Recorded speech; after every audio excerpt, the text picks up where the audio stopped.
E rickshaw টোটোর খোল নলচে পাল্টে বানিয়ে ফেলা হয়েছে একটি ভিনটেজ কার, যা দেখে চমকে যাচ্ছেন অনেকেই।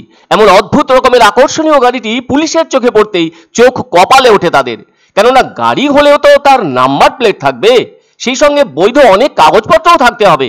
এ ধরনের গাড়ির খোঁজ মিলল ময়নাগুড়ি শহরে। তবে এটা প্রথম নজরে পড়ে ট্রাফিক পুলিশের। ফলে ওই অভিনব গাড়িটিকে রাস্তায় আটক করার পর সেটিকে থানায় নিয়ে আসা হয়। জানা গেছে ময়নাগুড়ির এক ব্যক্তি ওই গাড়িটি নিয়ে শহর দিয়ে দিব্যি চালিয়ে আসছিলেন, আর সে সময়ই চোখে পড়ে ময়নাগুড়ি থানার অধীনে থাকা ট্রাফিক পুলিশের। তবে গাড়িতে থাকা ব্যক্তিকে এমন অদ্ভুত ধরনের গাড়ি সম্পর্কে জানতে চাইলে তিনি বলেন, এই গাড়িটি একটি টোটো, ভোল পাল্টে হুড খোলা গাড়ি বানানো হয়েছে, যা কিনা পুরানো দিনের একটি বিলাসবহুল ভিনটেজ কারকে নকল করে। এই ভিনটেজ কার, যা কিনা একটি পুরানো অটোমোবাইল।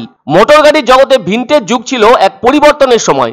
বলা যায় 1900 সালে এই ভিনটেজ গাড়িটি তৈরি হয়, যা সেই সময় অন্যতম বিলাসবহুল গাড়ি হিসেবে সকলের নজরে পড়েছিল।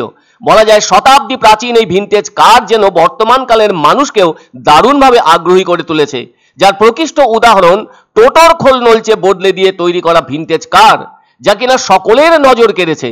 যাই হোক, ট্রাফিক পুলিশের উপস্থিতি লক্ষ্য করে সেই অভিনব ভিনটেজ কারের মালিক গাড়িটি রাস্তার উপর ফেলে রেখে গা ঢাকা দেয়। ফলে বাধ্য হয়ে ট্রাফিক পুলিশকে নিজেদের গরজেই রাস্তা থেকে নকল ভিনটেজ কারটিকে ময়নাগুড়ি থানায় নিয়ে আসা হয়।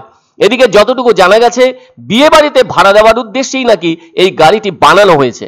যাই হোক, শেষ পর্যন্ত ময়নাগুড়ি থানার পুলিশ গাড়িটিকে পুলিশি হেফাজতে নেয়, কেননা পুলিশের পক্ষ থেকে এই গাড়িটি সম্পর্কে পরিবহন দপ্তরকে জানানো হবে বলে জানান ময়নাগুড়ি থানার আইসি সুবল চন্দ্র ঘোষ। তিনি বলেন, পরিবহন দপ্তর থেকে এ ধরনের গাড়ি বানানোর ক্ষেত্রে যদি কোনো আইনি জটিলতা থাকে, তবে ওই গাড়ির মালিককে খুঁজে বের করে তার বিরুদ্ধে আইনি ব্যবস্থা নেওয়া হবে। যদিও এই গাড়িটির কোনো চালককে পাওয়া যায়নি, চালকেরও খোঁজ শুরু করেছে ময়নাগুড়ি থানার পুলিশ। যদিও সূত্র মারফত জানা যায় গাড়িটি বিয়ে বাড়িতে ভাড়া হিসেবে বানানো হয়েছিল।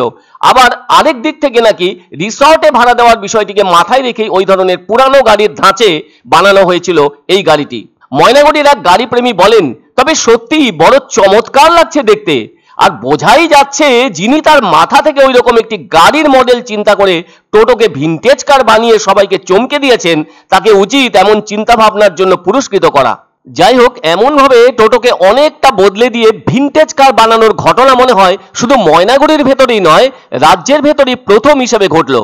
এমন ভিনটেজ কারটিকে যারাই দেখছেন তারাই অবাক হয়ে যাচ্ছেন। তাই অনেকে বলছেন হাতের কাজ সম্পর্কে এবং গাড়ি সংক্রান্ত ব্যাপারে ভালোই ধারণা আছে ওই ব্যক্তির। এর পাশাপাশি রুচির বিষয়টিও এখানে স্পষ্ট হয়েছে। অ্যাকচুয়ালি টোটোটাকে উনি মডিফাই করে খুব সুন্দর বানিয়েছে। তো জানি না মোটর ভেহিকেল কি আছে, তো যার ওনার চিন্তা ভাবনা, গাড়িটা খুব সুন্দর বানিয়েছে। আগামী বহুত আধুনিক দিনের গাড়ি, কিন্তু খুব ভালো হয়েছে। তো আমার ব্যক্তিগতভাবে ওনাকে অ্যাওয়ার্ড দেওয়া দরকার।